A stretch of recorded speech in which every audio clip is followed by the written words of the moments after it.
여러분은 요즘 데살로니가 후서를 통해서 주님의 재림에 대한 말씀을 받았습니다.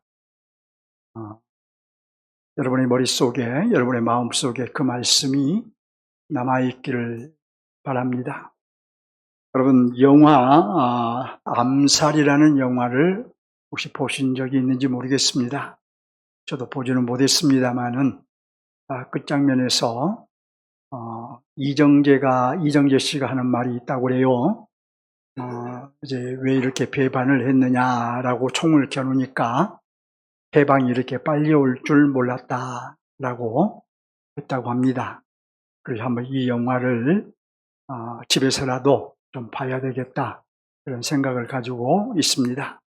주님이 우리가 이 땅에 오실 때에 우리가 주님 오실 것을 준비하고 있지 않다 보면은 우리가 그때 가서 그럴 거예요. 주님이 이렇게 빨리 오실 줄 몰랐습니다. 이런 말들을 하게 될 것인데 우리가 그런 말을 하지 않도록 주님의 재림을 잘 준비하며 살아갈 수 있기를 바랍니다. 이제 오늘 데살로니가 후서 3장에 있는 본문을 잡았는데 먼저 주보 1면을 여러분 보시기 바랍니다. 주보 1면에 글을 좀 같이 보도록 하겠습니다. 진정한 그리스도인은 순종하는 삶을 삽니다. 한 아들이 엄마에게 진지하게 물었습니다. 정말 엄마가 저를 낳은 게 확실합니까? 혹시 어디서 저를 주워온 게 아닙니까? 엄마가 아들을 뻔히 쳐다보면서 말을 했습니다. 내가 누구를 주워와서 키울 수 있었다면 나같이 못생긴 놈을 주워왔겠냐? 좀 더 잘생기고 말도 잘 듣고 똑똑한 놈을 골라서 주워왔겠지. 우리가 자녀들에 대하여 말을 잘 듣는다, 말을 안 듣는다라고 할 때는 그것은 청각 기능을 말하는 것이 아니라 순종하느냐, 불순종하느냐를 말한 것이죠. 성경은 명명백백하게 말합니다. 하나님께 속한 자는 하나님의 말씀을 듣나니 너희가 듣지 아니함은 하나님께 속하지 아니하였음이로다. 정말 우리가 하나님의 자녀라면 말씀을 듣고 깨달아지고 또 책망도 받고 그래서 생활을 고치고 사람이 변하게 됩니다. 우리에게 중요한 것은 주님의 음성을 들을 수 있느냐 하는 것이 아니고 주의 음성을 듣고 순종하느냐 하는 것입니다. 듣기는 들었지만 순종하지 않는 것은 안 듣는 것만 못합니다. 불순종은 오히려 마음을 강팍하게 만듭니다. 어떤 이는 자신의 성경 지식을 자랑합니다. 어떤 이는 자신의 신앙생활의 경력을 자랑합니다. 내가 신앙생활을 20년, 30년 했다고 자랑하고 모태신앙이라고 자랑하기도 하고 또 성경을 수십 독 했다고 자랑하는 사람도 있습니다. 또 제자훈련 과정을 다 마쳤다고 자랑하는 사람도 있습니다. 말씀을 묵상하고 있다고 자랑하는 사람도 있습니다. 다 중요하지요. 그리고 자랑할 만하지요. 하지만 더 중요한 것은 아는 만큼 순종하는 것입니다. 배운 만큼 순종하며 사는 것입니다. 하나님의 은혜와 복은 배우고 깨닫고 순종하는 사람에게 임하는 것입니다. 믿으십니까? 예, 이제 그래서 본문으로 들어갑니다. 오늘 강론의 핵심을 말하자면 주님의 가족입니다. 사도 바울과 데살로니가 성도들을 통해서 우리는 가족으로, 주님의 가족으로 사는 삶에 대해 배우기 원합니다. 사도와 데살로니가 성도들은 어떤 관계였을까요? 목사와 성도의 관계, 요즘으로 말하면 그런 관계였을까요? 그런 관계로 우리가 설명하기보다는 한마디로 생명적 연합을 이룬 관계다. 그래서 가족이었다라고 말하는 것이 더 정확합니다. 생명적 연합을 이룬 가족이라 함은 한 성령 안에 거하는 가족이었다는 말입니다. 한 하나님을 섬기는 가족이었다는 말입니다. 한 주님을 모시는 가족이었다는 말입니다. 여러분, 우리는 어떻습니까? 우리는 혈통적인 가족을 대단히 소중하게 생각합니다. 이것은 매우 자연스러운 일입니다. 그런데 영적인 가족, 주님의 가족에 대해서는 어떻습니까? 가족이라는 의식이 별로 없습니다. 그래서 분명하게 여기서 생각할 것은 우리가 가족이라는 의식이 없이 교회 생활을 한다는 것은 분명 매우 잘못된 것이라는 것입니다. 한 성령 안에 거하고 있음에도, 한 아버지를 섬기고 있음에도, 한 주님을 모시고 있음에도, 그래서 엄연히 우리는 주님의 가족임에도 가족이라는 의식이 없다면 분명 고쳐야 하는 심각한 문제인 것입니다. 제가 데살로니가서를 볼 때마다 특별히 강조했던 말이 있지요. 여러분 기억하실 줄 압니다. 사도는 자신의 생명 안에 데살로니가 성도들을 품었고, 어디에 품었어요? 자신의 생명 안에 품었습니다. 데살로니가 성도들도 자신들의 생명 안에 사도들을 품었다라는 것을 제가 여러 번 말씀드렸습니다. 목회자와 성도의 관계라고 말하는데 일반적으로 사도 바울과 데살로니가 교회의 관계를 목회자와 성도라고 말을 하는데 그 말로는 부족합니다. 그 관계가 생명으로 연합된 관계라는 점이 매우 뚜렷했던 것입니다. 서로 자신의 생명 안에 너를 품고 있음이 삶으로 나타났던 것입니다. 여러분, 주님의 가족의 특징이 무엇일까요? 자신의 생명 안에 서로를 품는 것입니다. 그래서 1장 1절로 2절 보면 데살로니가 성도들은 자신들의 생명 안에 사도를 품고 있는 가족으로서 사도의 가르침을 따라 살려고 애를 썼습니다. 사도도 자신의 생명 안에 그들을 품고 있는 가족으로서 기도할 때마다 그들을 위해 기도했습니다. 또 1장 4절을 보면 사도는 가족으로서 자신의 생명 안에 그들을 품고 있었기에 그들이 하나님의 택하심을 입은 줄을 알아버렸습니다. 딱 보고 알아버렸어요. 사도와 데살로니가인들은 항상 서로를 품고 있었습니다. 그래서 사도가 유대주의자들 때문에 그들의 핍박으로 인해 데살로니가를 떠나 있을 때에도 한순간도 그들에 대해 근심하지 않을 때가 없었습니다. 왜요? 가족이었으니까요. 그래서 3장 1절로 2절을 보면 사도는 그들을 자신의 생명 안에 품고 있는 가족으로서 참다 못하여 디모데를 보냈다고 말합니다. 또 3장 6절을 보면 사도와 데살로니가 성도들은 서로를 자신의 생명 안에 품고 있는 가족으로서 서로를 간절히 보기를 원했습니다. 우리는 이상의 말씀을 통해서 여러분 무엇을 깨닫게 한가요? 목사와 성도의 관계, 성도와 성도의 관계, 바로 이 관계는 생명적 연합을 이룬 관계라는 것을 깨달아야 합니다. 생명적 연합을 이룬 관계라는 거예요. 우리 모두는 주님의 가족이라는 것을 깨달아야 합니다. 우리 모두는 다 주님의 가족이에요. 그래서 삶도 주님의 가족과 또 정신과 주님의 가족의 마음과 또 정신으로 살아야 한다라는 것을 깨달아야 합니다. 우리는 서로 가족임을 뚜렷하게 인식해야 합니다. 그렇구나라고 넘어가면 안 되고 우리는 서로 주님의 가족이다라는 것을 매우 뚜렷하게 인식을 해야 돼요. 그리고 실제로 가족으로 살아야 합니다. 그렇다면 본문으로 들어가서 한번 보겠습니다.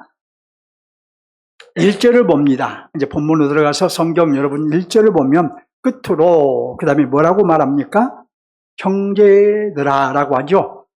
너희는 우리를 위하여 무엇을 하기를? 기도하기를 주의 말씀이 너희 가운데서와 같이 퍼져나가 영광스럽게 되고 이걸 위해서 기도하라는 거죠. 자, 2절을 보면 또한 우리를 부당하고 악한 사람들에게서 건지시옵소서라고 기도하라는 거예요.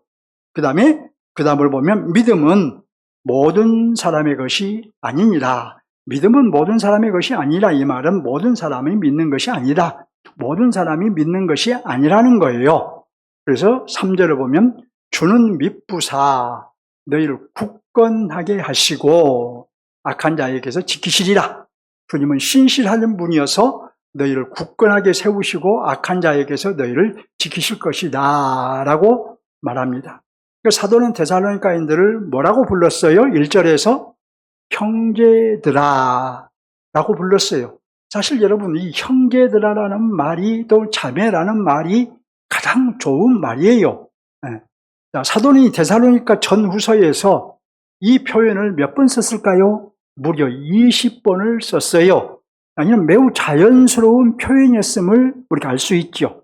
사도가 이 표현을 자연스럽게 할 수 있었던 이유는 데살로니가 성도들은 사도 자신의 생명 안에 품고 있는 가족이었기 때문입니다. 형제였기 때문이에요.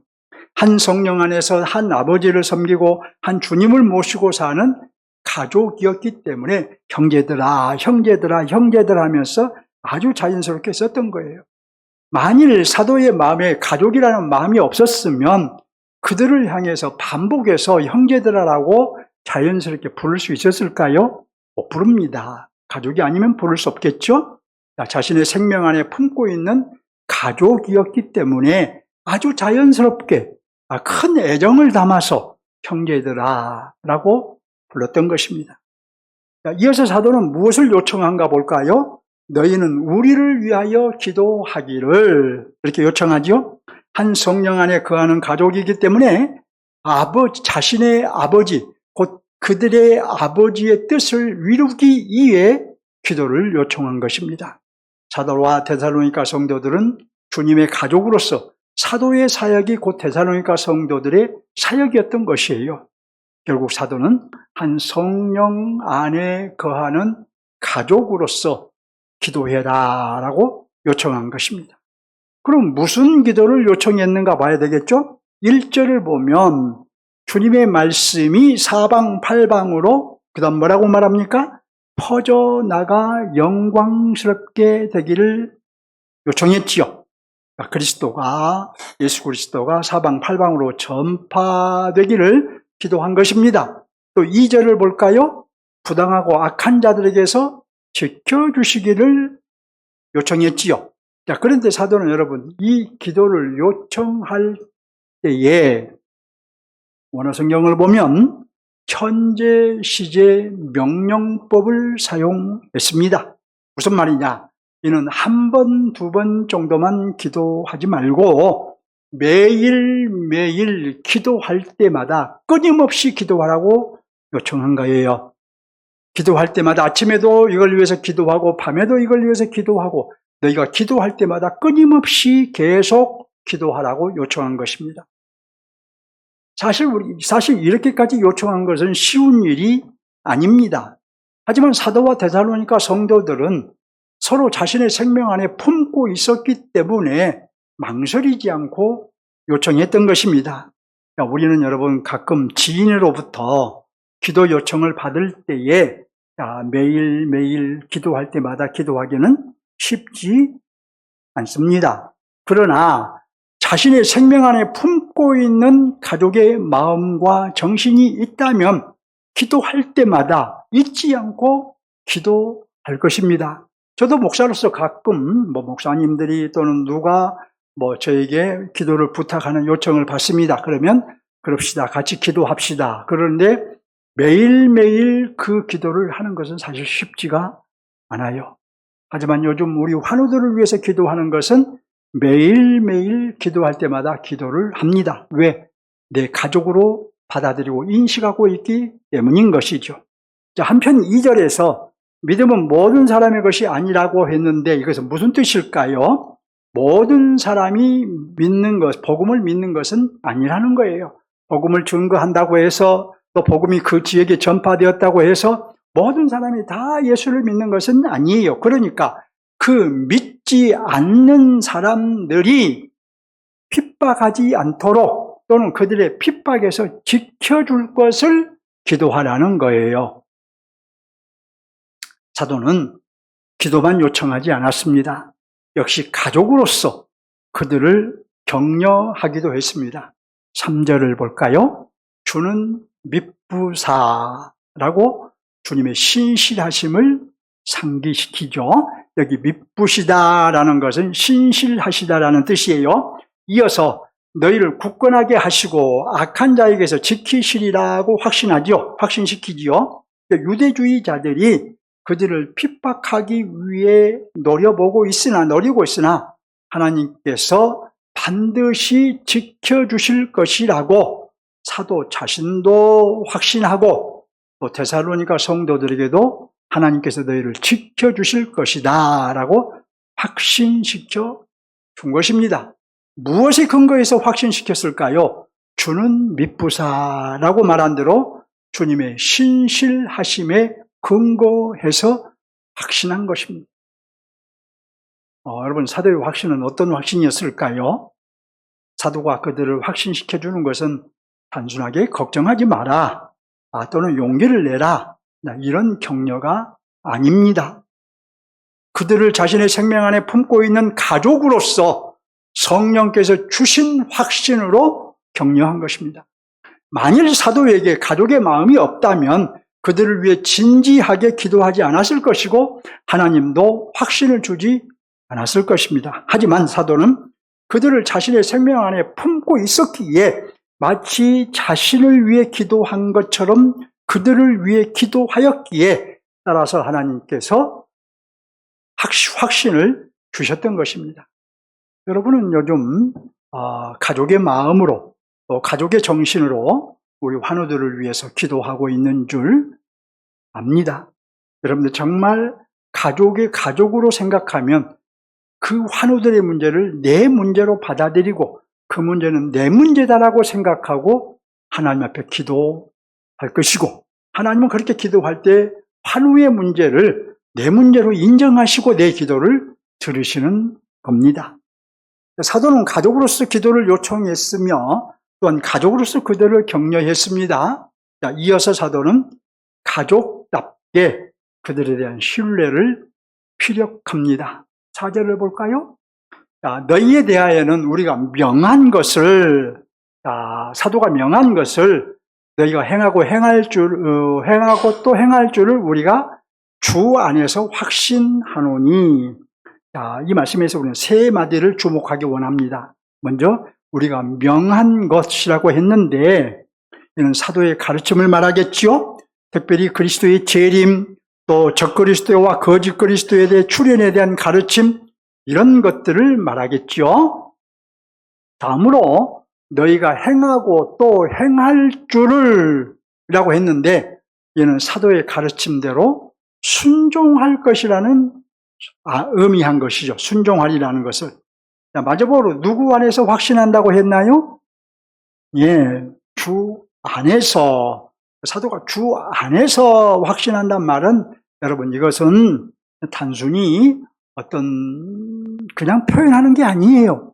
사도는 주님 안에서 그들이 이렇게 행할 것을 순종할 것을 확신을 했다라는 것은 주님이 주신 확신, 본인이 주님 안에 있고 그들이 주님 안에 있어서 그 생명적인 연합을 이룬 관계 속에서 그들이 순종할 것을 확신한다라고 말한 거예요. 결국 사도는 무엇을 확신했나요? 데살로니가인들이 복음에 순종하며 살 것을 확신한 것입니다. 사도 자신이 말로나 편지로 가르친 것들을 다 순종하며 살 것을 확신한 것입니다. 자신도 주님의 가족으로서 명한 것이고 데살로니가 성도들도 주님의 가족으로서 순종할 것을 확신한 것입니다. 그러니까 사도와 데살로니가 성도들 사이에 지금 전제되어 있는 것이 무엇이냐? 가족이라는 거예요. 주님의 가족이라는 것이 전제되어 있습니다. 이제 사도는 기원을 합니다. 5절 봅니다. 주님께서 너희 마음을 인도하여 하나님의 사랑과 그리스도의 인내에 들어가게 하시기를 원하노라. 기원을 한 겁니다. 무엇을 기원한 건가요? 주님께서 너희 마음을 인도하여라고 주님의 인도하심을 기원하지요. 이 주님의 인도하심을 기원한다라는 말은 모든 장애물을 제거해 주실 것을 기원한 것입니다. 어떤 장애물이라도 뛰어넘어 버리길 기원한 것입니다. 어떠한 고난과 핍박도 이겨내길 기원한 것입니다. 다음으로 무엇을 기원한가요? 하나님의 사랑과 그 다음 뭘 말해요? 그리스도의 인내에 들어가기를, 하나님의 사랑과 그리스도의 인내에 들어가기를 기원하지요. 여기는 두 가지로 뜻으로 이해할 수 있습니다. 첫째로 하나님께서 성도를 사랑하신 그 사랑에 이르고 그리스도께서 인내하신 그 인내에 이르기를 원한다는 거예요. 다시 한번 말씀드립니다. 하나님께서 성도를 사랑하신 그 사랑에 이르고 또 그리스도께서 인내하신 그 인내에 이르기를 원한다는 것이에요. 그러니까 사랑도 하나님의 사랑에까지 이르고 인내도 그리스도의 인내에까지 이르기를 원한 것입니다. 둘째로 하나님을 사랑하는 사랑과 그리스도를 기다리는 인내에 부족함이 없이 이르기를 원한 것입니다. 하나님을 더 많이 사랑하기를 원하고 그리스도의 재림을 진정으로 기다리길 원한 것이죠. 결국 사도는 선생이 아니라 가족으로서 데살로니가 성도들이 하나님의 사랑을 실천하는 성도, 또 그리스도처럼 인내하는 성도가 되길 기도한 거예요. 선생이 아니라 가족으로서 또는 영적 아비로서 그렇게 기원한 겁니다. 또 하나님만 사랑하는 성도, 그리스도의 재림을 기다리는 성도가 되기를 가족으로서 기원한 것입니다. 생명적 연합을 이룬 가족으로서 기원한 거예요. 자, 오늘의 핵심 메시지는 무엇일까요? 오늘의 핵심 구절은 본문 4절입니다. 4절을 볼까요? 너희에 대하여는 우리가 명한 것을 너희가 행하고 또 행할 줄을 확신한다고 말하지요. 자, 그런데 여러분, 이렇게 말하는 사도는 이 데살로니가인들을 한 가족으로, 자신의 가족으로 품고 있었고, 데살로니가인들도 바울을 한 가족으로 품고 있었습니다. 서로 가족으로 이해하고 가족으로 자신들의 생명 안에 품고 있었던 게요. 여러분, 부모 입장에서 생각해 보세요.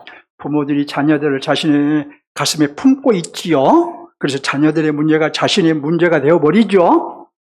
야, 사도 바울은 그 데살로니가인들을 자신의 생명 안에 품고 있었고 데살로니가인들도 자신들의 생명 안에 사도를 품고 있었어요. 따라서 이 사도가 강조하고 싶은 것은 뭐냐? 나는 가족으로서 너희에게 명하였으니 너희 역시 가족으로서 내가 명한 것을 행할 줄 확신한다. 이거예요. 그러니까 사도는 자신과 데살로니가인들의 관계를 생명과 생명이 연합된 생명적인 관계라고 이해를 했던 거예요. 그리고 이 생명적인 관계는 세상에서 가장 아름다운 관계인 것입니다. 이보다 아름다운 관계는 없어요. 사도와 데살로니가 성도들은 한 성령 안에 거하는 주님의 가족이었습니다. 한 아버지를 섬기는 주님의 가족이었습니다. 한 주님을 모시고 사는 주님의 가족이었습니다. 내 생명 안에 너의 생명을 품고 사는 가족이었습니다. 여러분, 우리의 관계도 마찬가지인 것입니다. 나도 그리스도의 생명으로 거듭났고 너도 그리스도의 생명으로 거듭나서 그리스도의 생명으로 연합된 주님의 가족인 거예요. 우리 모두가 다 그리스도의 생명으로 연합된 생명적인 관계를 가진 주님의 가족인 것입니다. 분명하게 이해하시기 바랍니다. 아직은 이렇게 여러분들이 이것을 분명하게 드러내지 못하고 했다 해도 이것은 생명적인 연합을 이룬 주님의 가족인 것입니다. 물론 여러분, 우리가 주님의 가족이 될 수 있었던 것은 그리스도의 죽음과 부활 때문이에요. 우리가 나는 당신과 가족이 되고 싶소라고 해서 된 것이 아니에요. 그리스도께서 죽으심으로 나의 죄도 도말되고 너의 죄도 도말되었습니다. 그리스도의 십자가의 피로 나의 죄도 다 사함받고 너의 죄도 다 사함받았습니다. 우리 모두의 죄가 다 사함받았어요. 자, 그리고 죽음을 이기고 그리스도께서 부활하심으로 우리에게 그리스도의 생명을 주셨습니다. 예. 바꿔 말하면 나도 그리스도와 함께 죽고 너도 그리스도와 함께 죽고 부활하여 생명을 얻은 거예요. 나도 그리스도와 함께 죽고 너도 그리스도와 함께 죽고 나도 그리스도와 함께 부활하고 너도 그리스도와 함께 부활한 것입니다. 그래서 우리는 한 성령 안에서 생명적 연합을 이룬 거예요. 바로 이렇게 해서 우리는 가족이 된 것입니다. 그냥 우리가 한 교회에 다니니까 가족이 된 것이 아니라 서로 그리스도의 생명으로 연합되었기에 가족이 된 거예요. 다만 우리가 이 물리적으로 제한을 받기 때문에 우리는 온누리교회라는 성도를 이루고 있잖아요. 그래서 우리는 주일마다 얼굴을 보고 서로 이름도 알고 형편도 대충 알잖아요. 그런데 다른 교회 성도들 우리가 얼굴을 몰라요. 이름도 몰라요. 볼 수도 없어요. 그렇지만 우리들끼리는 보니까 우리들끼리는 서로 가족이라는 것을, 이 의식을 분명하게 가지고 살아야 되겠지요. 바로 이 가족 관계는, 이 주님의 가족 관계는 세상에서 가장 아름다운 관계라는 것도 함께 이해를 하셔야 돼요. 무슨 말이냐? 우리의 관계보다 더 아름다운 관계가 세상에 없습니다. 부부가 아무리 사랑하고 부부가 아무리 금술이 좋아도 그 관계보다는 사실 우리들의 관계, 우리들 서로의 관계 더 좋아요. 왜냐하면 부부의 관계는 그냥 어떤 의식을 통해서, 결혼이라는 의식을 통해서 부부가 되었지만, 또 부모와 자식 간의 관계는 혈통적인 관계이지만 우리들 상호 간의 관계는 생명과 생명이 연합된 관계란 말입니다. 서로 생명과 생명이 연합된 관계이니, 생명적인 연합을 이룬 관계이니 이 관계보다 아름다운 관계가 없는 거예요. 근데 아직은 우리가 그걸 잘 모르죠. 크게 그렇구나 생각을 해도 과연 그런가 하고 다시 확인을 해보면은 그래도 우리 육신적인 가족이 더 소중하고 더 밀접한 것 같고 더 아름다운 관계 같고 그럴 거예요. 그런데 여러분, 우리가 이 땅에서 삶을 마치고 우리가 새 땅에 들어가게 되면은 과연 우리의 관계가 이렇게 아름다운 관계였구나 라고 그때 가서는 분명하게, 확실하게, 뚜렷하게 깨닫게 될 거예요. 그리고 지금 우리는 그걸 생각하면서 이 땅에서부터 그 아름다운 관계를 우리가 유지하고 보존하면서 또 그 관계를 우리가 실현하면서, 구현하면서 살아갈 필요가 있는 것이죠. 이 말씀을 통해서 이해하고 그렇게 살도록 힘써야 되겠지요. 자, 그러니 이제 먼저 여러분이, 우리가 아직은 가슴으로까지 내려가지는 못해도 여러분의 머리에서는 우리의 관계가 이 세상에서 가장 아름다운 관계이다라는 것 정도는 머리로 이해를 해야 돼요. 아직은 이것이 우리 가슴에 뜨겁게 차지는 못해도 머리로만이라도 알아야 돼요. 그러니 머리로 알아야, 이해를 해야 우리가 그런 가족이라는 것, 가장 아름다운 생명적인 관계를 맺은 관계라는 것을 우리가 가슴으로 또 느낄 때가 오겠지요. 점점 느껴가겠지요. 첫째, 본문의 핵심 메시지를 적용합니다. 본문의 핵심 메시지는 나는 가족으로서 너희에게 명하노니 너희 역시 가족으로서 내가 명한 것을 행할 줄 확신한다. 가족으로서 명하고 가족으로서 너희가 순종할 줄 믿는다는 거예요. 그러니까 생명적인 관계였으며 그들은 이 관계는 세상에서 가장 아름다운 관계임에 틀림이 없습니다. 자, 우리는 이 핵심 메시지에서 두 가지를 생각해야 되는데, 첫째로 주님의 가족이라는 의식, 이것을 가져야 하고, 둘째로는 명한 것을 행해야 한다는 거예요. 자, 그러면 이 둘 중 무엇이 더 중요할까요? 가족이라는 의식이 더 중요할까요? 명한 것을 행한 것이 더 중요할까요? 둘 다 중요합니다. 그런데 저는 오늘 주님의 가족이라는 점을 좀 더 강조하고 싶어요. 현실적으로 목사가 말씀에 근거하여 여러분을 권면할 때에 또는 강론으로 여러분을 가르치고 권면할 때에 이 가족이라는 정신과 마음이 전제되어야 하기 때문이에요. 저도 가족이라는 마음과 정신이 필요하고 여러분도 말씀을 받을 때에 목사님이 나를 찌르려고 하는 소리구나 이렇게 듣지 마시고 가족으로서 나를 권면하고 나에게 말씀을 주시는구나 이렇게 하지 않으면 오해를 하게 됩니다. 그래서 제가 가족이라는 것을 강조하고자 한 거예요. 그렇다면 우리는 이 말씀 중에서 어떤 점을 적용해야 할까요? 여러분, 보통 우리는 친구에게 권면할 때에 뭐라고 권면합니까? 무엇을 전제로 권면하죠? 내가 친구로서 너에게 권면한다. 우리가 이런 말을 쓰지요. 안 쓰기도 하지만 쓰지요. 저는 가끔 이런 말을 써요. 내가 친구로서 너에게 권면한다. 또는 가족에게 권면할 때도 가족으로서 권면한다. 내가 우리 아이들에게 내가 아빠로서 너에게 권면한다. 이렇게 우리는 말을 하기도 합니다.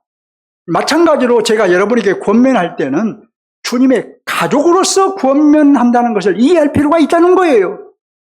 주님의 가족으로서, 그냥 목사로서 선생으로서 권면한 것이 아니라 주님의 가족으로서 권면한다는 것을 이해할 필요가 있어요. 권면하는 저도 이 점을 분명히 해야 될 것이고 권면을 받는 여러분도 이 점을 분명히 하는 가운데 받아야 합니다. 그런지 우리가 적용할 것은 우리는 주님의 가족임을 분명히 하는 것입니다. 한번 해봅시다. 우리는 주님의 가족입니다. 우리가 누구예요? 우리라는 사람 한번 쳐다보세요. 바로 여러분 앞에 있고 뒤에 있고 옆에 있는 사람들이 우리죠. 우리 공동체가 우리죠. 네. 또 누가 우리입니까? 또 누가 우리예요? 또 우리가 어디가 있어요? 우리가 누구도 우리예요. 여기 있는 목사도 우리지요. 여러분들 자꾸 목사를 빼고 우리라고 말하려고 하는데 저도 우리라는 그 안에 들어갑니다. 여러분, 우리가 적용할 것은 우리가 주님의 가족임을 분명히 하는 거예요. 우리는 주님의 가족이라는 사실을 아주 뚜렷하게 인식을 해야 돼요. 아주 뚜렷하게 인식을 해야 됩니다. 실제로 그 주님의 가족으로 살아야 돼요. 그러니까 우리가 주님의 가족이라는 의식을 먼저 뚜렷하게 갖지 않으면 주님의 가족으로 사는 것은 불가능한 거죠. 이에 대한 주님의 말씀을 살펴보겠습니다. 주님은 가족에 대해서 이렇게 말씀을 하셨어요. 누구든지 하늘에 계신 내 아버지의 뜻대로 하는 자가 내 형제요 자매요 어머니니라.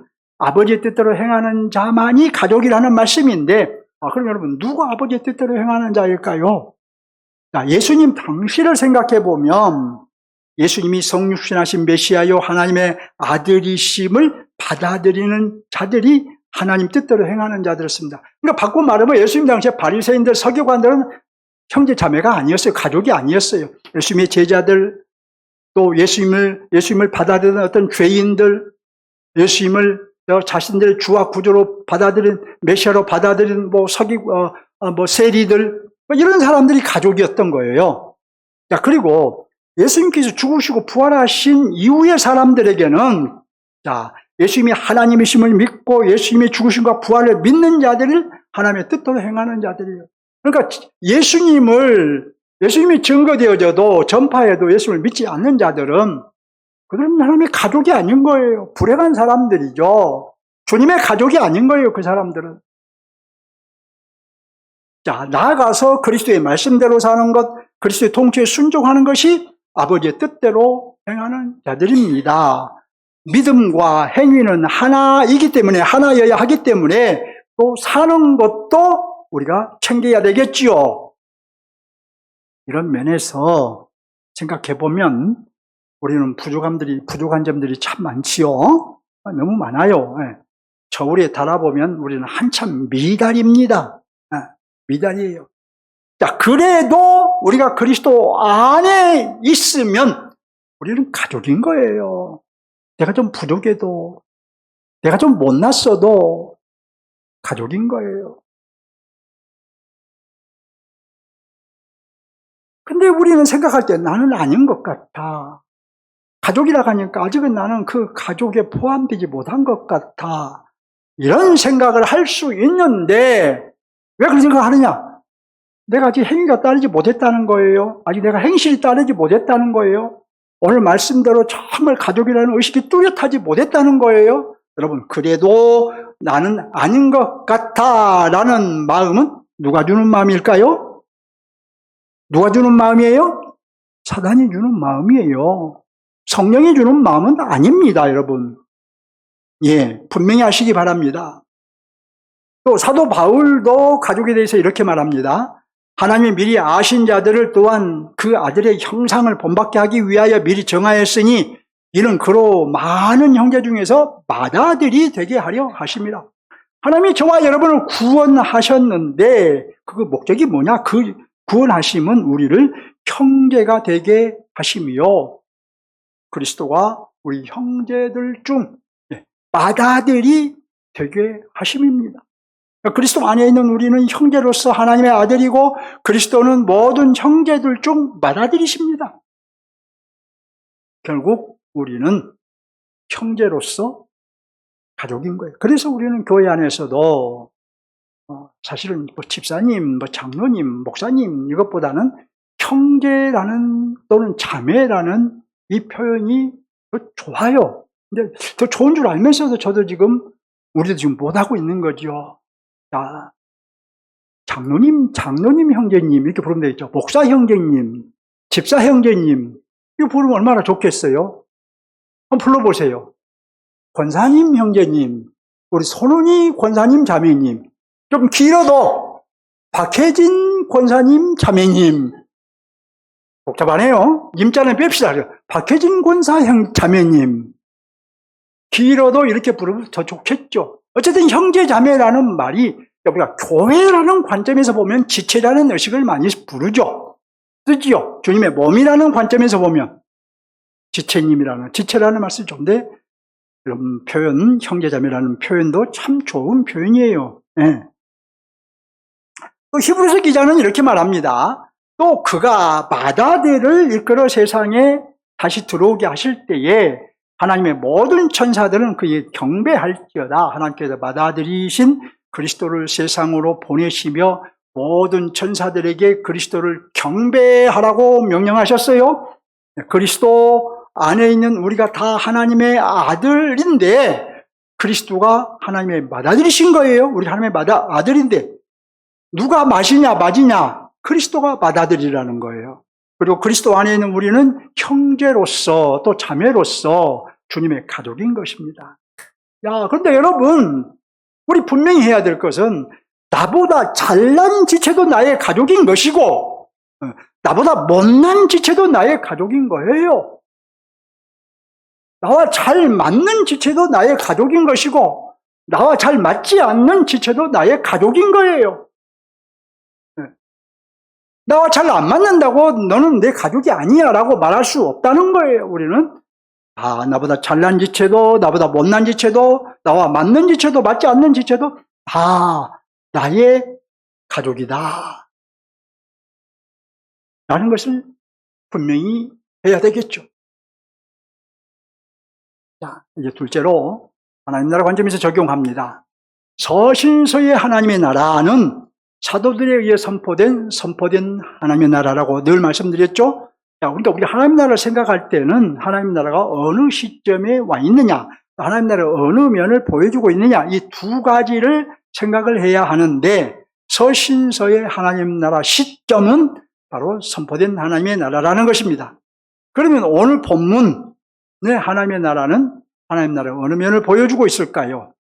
우리는 사도와 데살로니가인들의 관계를 통해서 첫째로 우리는 성령 안에서 가족이라는 것을 분명히 해야 된다라는 걸 이제 이해하셨을 겁니다. 둘째로 우리는 그 관계를 바로 여기에서부터, 바로 이 땅에서부터 구현하며 살아야 한다는 것을 깨달아야 합니다. 아직은 우리 마음속에 뜨겁게 당신은, 지체는 바로 내 옆에 있는 성도님은 내 가족이다라는 것이 우리 마음속에 뜨겁게 일어나지 않을지언정 그럼에도 불구하고 우리는 머리로 분명하게 이해하고 당신은 내 가족입니다. 내 가족입니다라는 생각을 가지고 그 가족으로서 가족의 정신으로, 가족의 마음으로 우리는 살아가야 한다는 거예요. 자, 이로 보아 본문의 하나님의 나라는 어떤 나라이냐?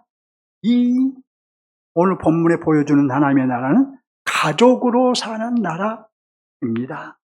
그러니까 이 나라에 들어간 우리는 주님의 가족이라는 의식을 가지고 우리의 삶 또한 주님의 가족으로 살아야 한다는 거예요. 자, 그래서 우리는 두 가지를 점검할 필요가 있습니다. 첫째로, 여러분은 주님의 가족이 되셨나요? 네. 여러분은 예수님이 성육신하신 하나님이심을 믿고 예수님의 죽으심과 부활을 믿으십니다. 저는 여러분이 다 믿는 줄 압니다. 자, 여러분이 믿는다면 이로써 여러분은 예수 그리스도의 생명을 소유하고 있습니다. 주님의 가족이 되었습니다. 여러분의 삶이 조금 뒷받침이 되지 못했어도 괜찮습니다. 괜찮다는 것은 잘했다는 말이 아니라 그래도 가족이라는 말입니다. 주님의 가족이에요. 둘째로, 여러분은 주님의 가족으로 살고 있나요? 주님의 가족이 되었다면 반드시 주님의 가족으로 살아야 합니다. 오늘 본문에서도 강조한 것은 주님의 가족은 실질적으로 주님의 가족으로 살아야 한다는 거예요. 실질적으로 살아야 된다는 거예요. 그런즉 실질적으로 살아야 하니 우리는 삶으로 주님의 가족이라는 것을 증명해야 되겠지요. 내가 주님의 가족이라는 것을 증명해야 되겠죠. 어떻게 주님의 가족이라는 것을 증명할 수 있을까요? 한 세 가지를 말씀드릴 터인데, 첫째는 뜻이 일치되는 삶. 뜻이 일치되는 삶. 이걸로 증명해야 합니다. 여기에서 뜻이란 하나님의 뜻입니다. 하나님의 궁극적인 뜻은 세상을 구원하여 하나님의 나라를 세우는 거예요. 자, 우리는 이 하나님의 나라의 뜻, 하나님의 뜻을 이해하고 이 하나님의 뜻을 이루는 일에 함께 가담해야 돼요. 뜻이 일치되는 삶을 살아야 되니 함께 가담해야 됩니다. 자, 이로써 우리는 주님의 가족임을 증명하는 거예요. 하나님 나라의 행진의 가담자로 삶으로 내 자신이 주님의 가족임을 증명하는 거예요. 하지만 구경꾼은 가족이라고 할 수 없습니다. 하나님 나라가 행진하고 있을 때 이 하나님 나라에 우리가 함께, 우리가 서로 손을 잡고 교회라는 이름으로 또 교회의 분자로 우리가 함께 가담하는데, 바로 가담하는 것, 그 가담하며 사는 것이 내가 주님의 가족임을 증명하는 것인데, 뒷짐지고 구경만 하고 있다? 그건 주님의 가족으로 사는 삶이 아닌 거예요. 증명하는 것이 아니에요. 다음으로 방향이 일치되는 삶으로 증명해야 합니다. 이 방향도 하나님의 방향이에요. 구약의 교회인 이스라엘의 광야 삶을 살 때를 보십시오. 그들이 가야 할 하나님의 방향은 어디였습니까? 가나안 땅이었죠. 그들은 힘들어도 그 방향으로 가야 했습니다. 문제가 있어도 그 방향으로 가야 했습니다. 그런데 이스라엘은 실패할 때가 있었지요. 그들이 문제를 만났을 때에 불평하고 원망한 것은 하나님의 방향에서 이탈한 것입니다. 하나님의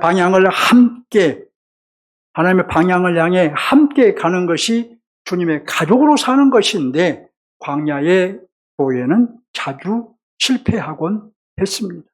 우리는 방향이 일치되는 삶으로 가족임을 증명해야 합니다. 우리가 한 방향으로 가야 된다는 것이에요. 이런 면에서 우리는 교회의 행진에 발을 맞추어 가야 하는 것입니다. 여러분이 온누리교회에 속한 성도로서 교회가 가는 방향을 같이 가야 돼요. 모든 교회가 다 같은 방향으로 갈 수는 없어요. 때로는 어떤 교회는 이러한 방향을 설정하고 가고, 어떤 교회는 저 방향을 설정하고 가는데, 온누리교회가 방향을 설정하고 갈 때에 온누리교회 성도는 그 방향으로 함께 발을 맞추어 갈 때에 주님의 가족임을 증명하는 것입니다. 마지막으로 하나는 서로 사랑하는 삶으로 증명해야 합니다. 자, 왜 성경은 사랑을 강조할까요? 첫 번째 이유는 구원받은 성도는 이미 하나님의 사랑을 입었기 때문에 하나님의 사랑이 반영된 삶을 사는 것이 마땅하기 때문입니다. 두 번째 이유는 구원받은 성도는 주님의 가족이기 때문에 주님의 가족답게 서로 사랑하며 살아가는 것이 마땅한 것입니다. 가족이 서로 사랑하지 못하면 그 가족은 콩고물 가족이라고 그런가요? 네, 콩가루 가족이 돼버린 거죠. 서로 사랑하며 사는 것이 가족으로서 마땅하기 때문에 우리는 주님의 가족으로서 사랑을 마땅히 해야 되는 거예요. 자, 우리 교회가 가족이기 때문에 서로 사랑하는 것은 마땅한 거예요, 여러분. 해도 되고 안 해도 되는 것이 아니라는 것입니다. 자, 우리 이 점을 기억합시다. 아들의 피로 가족이 된 우리가 가족으로 사는 것은, 아들의 피로, 그리스도의 피로 가족이 되었잖아요. 우리가 가족으로 사는 것은 하나님의 영광이요 기쁨이지만, 우리가 가족으로 살지 못하는 것은 주님의 피를 훼손하는 아주 나쁜 행위예요. 자, 여러분 보세요. 우리가 한국 교회를 보면은 가끔 싸우는 교회가 있지요. 네. 그런 꼴불견 교회가 있어요. 또 작은 일에도 시기하고 미워하는 성도들이 있지요. 가족의 정신을 잃어버린 교회입니다.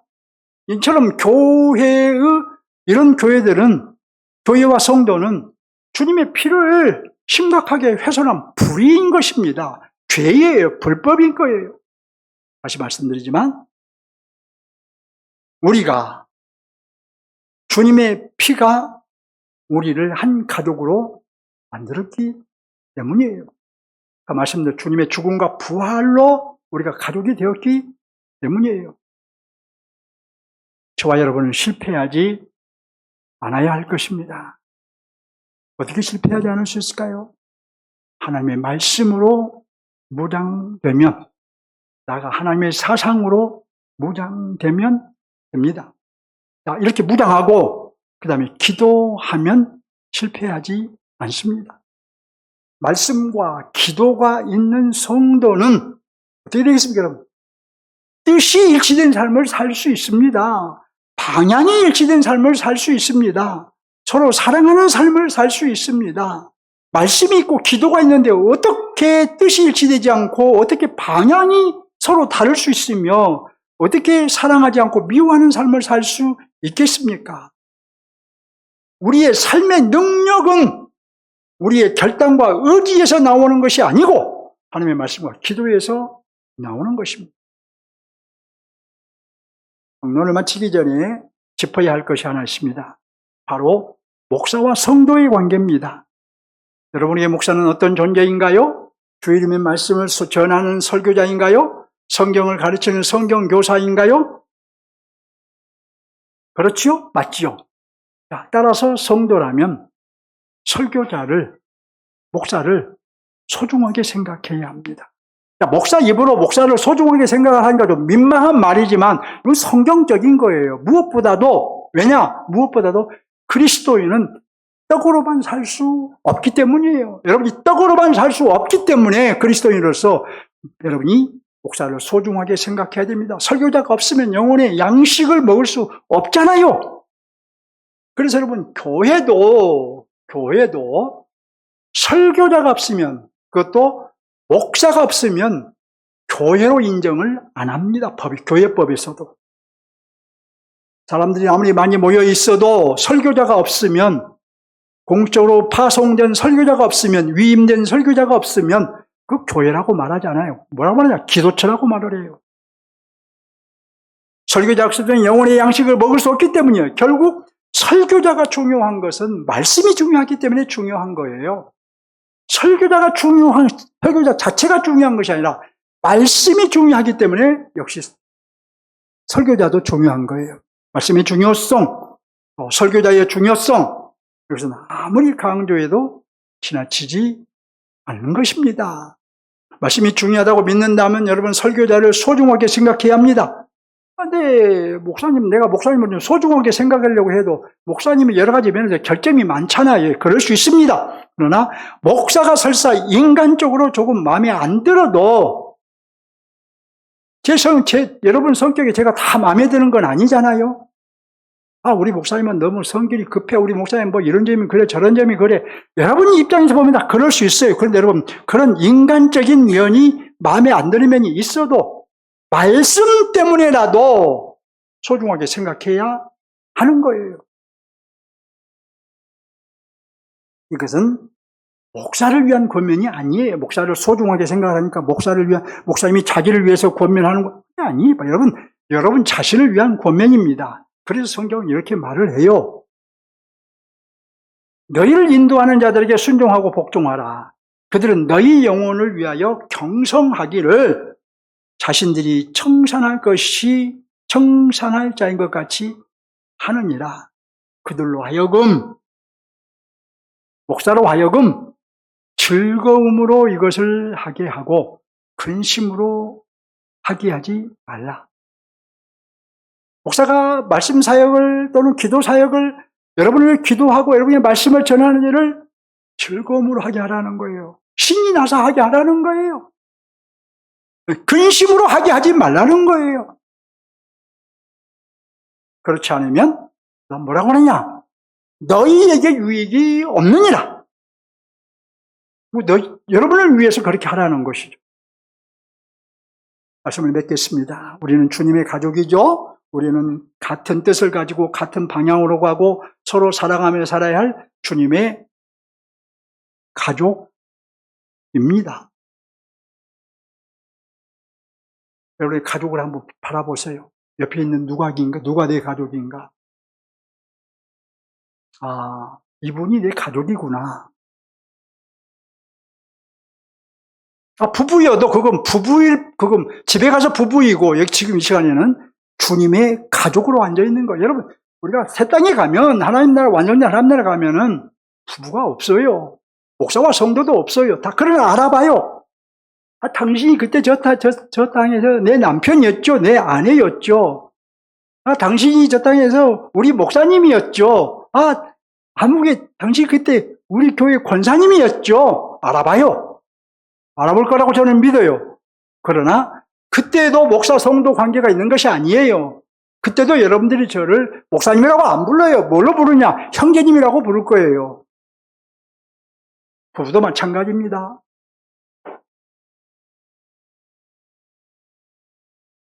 그러므로 우리는 내 생명 안에 너를 품고 주님의 가족으로 사는 것이 마땅한 것입니다. 교회 여러분, 이 세상 역사는 끝이 있어요. 주님이 재림하시면 새 땅의 역사가 시작됩니다. 자, 이제 데살로니가 후서를 지난주와 지지난주에서 적그리스도와 거짓 선지자에 대한 설교를 하고 제가 어떤 영상을 보니까 어느 이단 종파의 교주가 하는 말이 내가 지구를 31바퀴를 돌면서 전했다라고. 그래? 이렇게 많이 돌면서 이분이 이렇게 많이 돌면서 그 거짓 메시지를 전했나? 정말 이분이 상당히 큰 거짓 선지자네. 이런 생각이 들더라고요. 여러분, 주님의 이 세상 역사가 끝날 날은 우리가 언제라고 알 수 없지만 끝납니다. 그때 가서 이렇게 주님이 빨리 오실 줄 몰랐다. 이런 말 하지 마시기 바랍니다. 준비하고 있는 분은 그렇게 말하지 않죠. 그러나 준비 없이 살아가는 사람, 주님이 이렇게 빨리 오실 줄 몰랐어요. 그때 우리는 여러분 이 땅에서의 삶을 추억할 것입니다. 새 땅의 역사가 시작되면 그 땅에서 우리는 이 땅에서의 삶을 추억할 거예요. 그때 우리가 주님의 가족으로 살았던 그 삶을 우리는 추억할 수 있기 바랍니다. 같은 뜻을 가지고 같은 방향으로 행진해 갔던 주님의 가족으로 그 멋지게 살았던 그 삶을 추억할 수 있기 바랍니다. 목사인 저는 가족으로서 여러분을 권면하고 여러분은 가족으로서 순종하며 살았던 우리의 이 삶을 추억할 수 있기 바랍니다. 주님의 가족으로서 간곡히 부탁드리니 여러분도 가족으로서 순종하시기 바랍니다. 뭘 순종해요? 가족으로 살자는 말, 순종하라는 거예요. 우리는 가족이지, 가족으로 삽시다라는 말을 순종하시라는 거예요. 4절을 봅니다. 본문 4절. 같이 볼까요? 우리가부터 봅니다. 시작. 우리가 명한 것을 너희가 행하고 또 행할 줄을 우리가 주 안에서 확신하노라. 사도 바울이 데살로니가인들에게 우리가 명한 것을 너희가 행하고 또 행할 줄을 주 안에서 확신한다. 내가 가족으로서 명하고 너희는 가족으로서 순종할 줄을 확신한다. 교회 여러분, 저는 여러분의 가족이고 여러분도 저희 가족입니다. 그래서 제가 가족으로서, 설교자로서, 가족으로서 여러분에게 권면합니다. 우리 가족으로 삽시다. 그러니 여러분도 가족으로 사는 삶을 순종하시기 바랍니다. 아멘. 하나님을 향해 한 걸음 더 나갑시다.